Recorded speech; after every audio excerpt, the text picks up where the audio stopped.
Michael Huber. Yo. So I, last week, got to play the Evil Dead game. That was my first time playing it.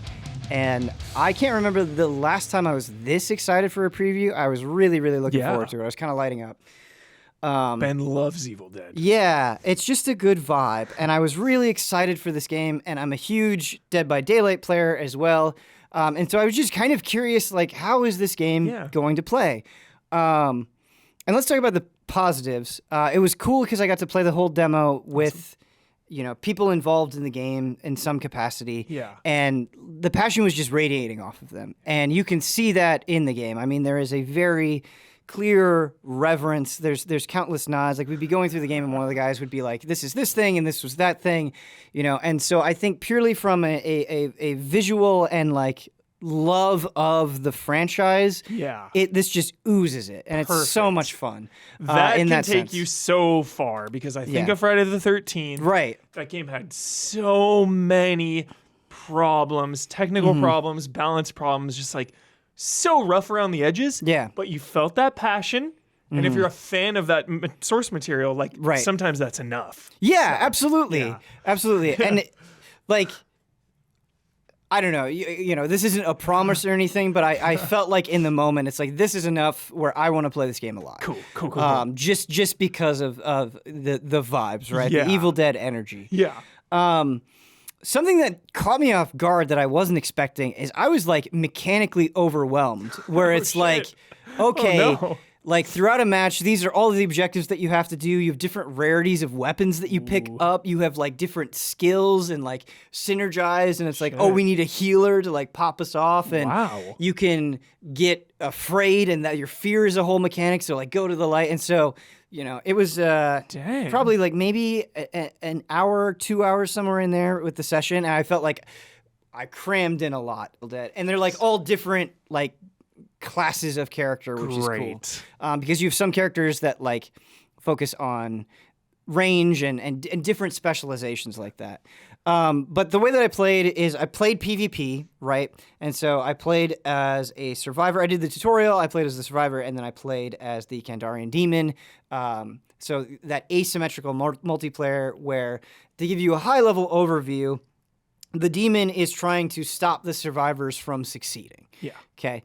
And so from the survivor's perspective, there are basically these objectives that you need to accomplish. And then once you get those objectives done, you win the match. Got it. Right. And so you're picking up weapons, you're fending off deadites along the way. Very cool. And the killer can come. I'm saying killer because of Dead by Daylight, but the demon can come and they can possess like AI and control them. They can, if you get in a vehicle, they can possess a car. Cool. Right? You can possess a tree, and then another thing that the demon can do is they can set traps throughout the thing. I didn't really have enough time to get good at the game. I'm certainly going to need to spend a lot more than one match on each side to really understand and embrace what this game is trying to do. But it's a lot of, as the demon, trying to be like, because you have resources, right? Where it's like, setting a trap costs this much, possession costs this much, and dealing with your cooldown timers on abilities and things like that. And so just trying to use your resources effectively and understand the survivors enough to pick them off, and then the survivors using their abilities kind of in synergy. Like a very basic example is we had a healer, and it was clutch because it was this Aoe heal, and they're like, hey, come over here, gather up, pop the heal, and that would really save our skins too. So how was the ammo supply for the boomstick? Is it? Yeah, so I think a couple of times I actually ran out of ammunition, Perfect. Which was awesome. And so I feel like that almost battle royale kind of scavenging, because again, there's different colored tiers of weapons. Got it. And so you can get melee weapons. Chainsaw, of course. Yeah, chainsaw. Yeah. I think it's Ash versus Evil Dead Ash, El Jefe, who like starts the match with a chainsaw, I believe, or like can get one very early. Anyway, so yeah, I used the chainsaw. That was super fun. Definitely got a shotgun. That was fun. But yeah, ran out of the shotgun ammo very, very quickly. That's good. Got a crossbow, which I feel like I had more ammunition, but again, having to kind of play around the like shoot, reload, right? And so that's you gotta have your team watching your back. Right. And so I definitely think like on some level, there's some interesting strategy there and some mind games with the killer. And I do think it's going to take a lot of coordination. I actually think that there's enough going on. I could imagine this being very frustrating playing with randos, especially at the start of the game when people are, not figuring things out. Like, you don't want somebody, like, running off on their own and then just getting obliterated by the killer. The killer just completely picking them off and removing Friday the them from 13th was pretty rough in that sense. Sure. Where people would just go. Yeah. And it's like, I always try to do teamwork, so then it becomes, like, my responsibility to follow them. Right. Because they're not going to, like, work with you. So it's like, okay, I guess I'll just, like, follow them and try to help or whatever. But yeah, I feel like at first this is a game that I want to play with you guys. Yes. And then maybe once people get more accustomed to it, you could do like solo queue and stuff. I like that there's the Deadites around and like NPCs you need to kill as well. Yeah, there's really a lot of that. It's almost, it can feel like such a rush sometimes. Like it's not Left 4 Dead levels of extreme where there's like that many things attacking you. Yeah. But you could kind of feel that sense of being overwhelmed or like there's a horde on top of us. Yeah. Are there moments that are super suspenseful, like slow, there's nothing really happening and maybe they're lurking around, or is it more actiony?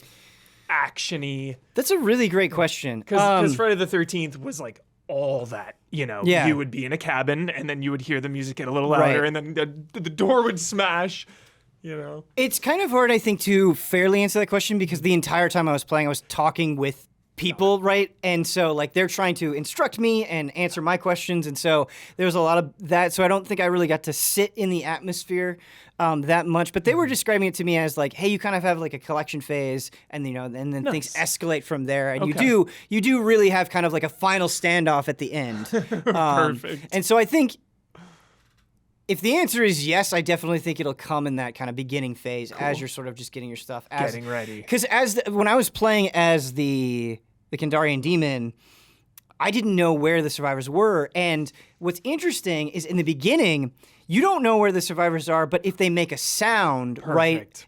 you'll get a notification like, oh, like they're doing something noisy, and then you can beeline after them. Yeah. So I didn't know where they were at first, and I was just setting traps in this one area where they weren't at, but then later they moved there, and it's like, oh, okay, like I've already done the work of kind of booby trapping this place, which felt cool. Yeah. You said earlier something about possessing a tree. Yes. What is that like? It's interesting. Very fun. Yeah. So I immediately thought of like Snow White at Disneyland. Mortal Kombat 2. It's interesting because it's something that like it doesn't cost a lot of resource, and so if you're like, oh, they're like right here, you can maybe catch them off guard and surprise them. Love that. Yeah.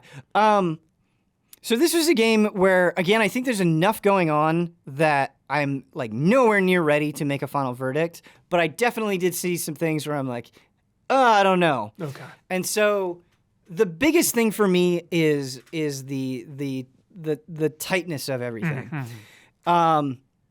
Again, I played one match on each side, so keep that in mind, but I felt like, man, I'm just kind of mashing melee to deal with everything. And the way that it works is you'll attack an enemy, and you have a light attack and you have a heavy attack, but then you can do, I was playing on mouse and keyboard, and you could F to do a takedown. And it's kind of one of that classic video game thing where it's like you're invulnerable while you do the takedown. So Stranger of Paradise style. It's good that you do it, but I kind of felt like I was just like click, takedown, takedown. And so it wasn't, it just felt very mashy in a way. And I'm sure like at higher levels of play, maybe there's more going on there, or like maybe just the AI that you're fighting is supposed to kind of feel that way, and it's supposed to be a little bit more strategic versus the killer. Yeah. But I reached a point in the match where I'm like, man, this isn't that exciting or tense anymore, just because I feel like the combat is so basic. That seems fair. The ranged weapons are cool, but I felt like I could rely on my melee weapons so much that it was like, okay, this is like my primary form of attack. When you were playing as a survivor, did you get a chance to go against a demon player? And was that encounter a little different versus the Deadites? Yeah, that's another very good question. We definitely did, and they definitely showed up, and they were, like as the demon, you're trying to do things. It's like, oh, should I use my ability? Should I try to make them afraid? Should I try to possess them? If they are afraid, should I possess this car? Yeah, and so cool. I don't really even remember so much of a like, oh, I'm fighting I'm going like PvP, we're having a battle. It was just like, oh, you're doing something. Oh, you possessed my friend. Like, let me deal with that. So you're responding to things. Yeah, it was a very much of like, you're doing this, I'm responding to it. You're doing this, I'm responding to it. Or like, them trying to stop us from completing objective. Awesome. Was the map really cool? Cool maps? Yeah, it's very big. And so that's something that I think is kind of cool is I felt like during the matches that I played, you're really kind of going on a journey from one area to another. Any was like the original cabin there? Any cool nods? Yeah, I feel like there were several cabins. Yeah. So I don't know if I remember like the cabin for sure, but yeah. Totally. Yeah. Because that was so fun with Friday the 13th, just Crystal Lake and seeing that stuff is so cool. Well, and I feel like they really took opportunities, right? Because the guy that found the Necronomicon, he's like narrating you through things, and you could find tapes, of him, and it's like that's so cool. Like I just want to learn the lore that's in there. And yeah, I think if you are an Evil Dead fan, right? Like it's definitely. I think what you're maybe saying with Friday the 13th rings true here. Yeah.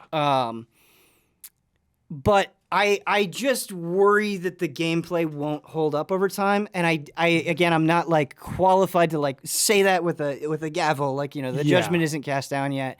Dead by Daylight is really interesting because when you're first starting out, I feel like the way that you play is just don't run into the killer, right? Yeah. And you play super afraid. Yeah. And then as you get better at Dead by Daylight, you don't really do that anymore. As you get better as a player, you learn like, oh, I can run the killer around, or like when to use pallets, and just like the mind games that you can play. Yeah. And that stuff is like really hard to do well, and like so satisfying, where you feel like one-on-one in this chase I'm going against the killer, like should I vault the window here? Should I drop the pallet?